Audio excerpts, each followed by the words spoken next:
Le Conseil du statut de la femme et la Chambre de commerce et d'industrie de Québec s'unissent pour créer le nouveau prix Agir pour l'égalité. Entrevue avec les présidentes des deux organisations, Mme Julie Bédard et Maître Louise Cordeau. Quels sont les objectifs de ce tout nouveau prix?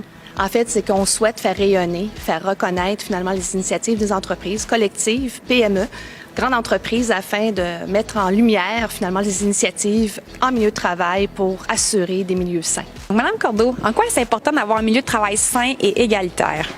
Des milieux de travail sains font en sorte que le personnel est plus heureux, que la rétention du personnel est meilleure, qu'on augmente la compétitivité de l'entreprise et on fait en sorte que chaque personne, qu'elle soit homme, qu'elle soit femme, a l'impression de donner son plein potentiel et de pouvoir exercer l'ensemble de ses compétences sans restriction.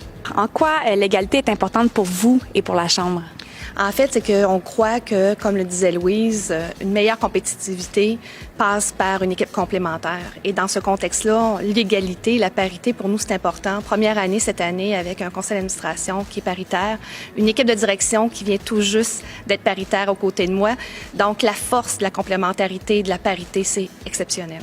Et expliquez-moi pourquoi les entreprises de la région auraient avantage à soumettre leur candidature à ce nouveau prix-là. Je dirais pour être inspirante. Être inspirante parce que, vous savez, l'égalité au-delà de la parité, au-delà de l'égalité 50-50% hommes-femmes, c'est aussi un salaire égal, c'est aussi que des femmes puissent accéder à des postes clés, c'est aussi faire en sorte que le milieu soit exempt de harcèlement, donc de faire en sorte que des pratiques innovantes soient mises en valeur et puissent en inspirer d'autres. Les entreprises intéressées ont jusqu'au 29 mars pour soumettre leur candidature. Détails et formulaires sur le site de la Chambre.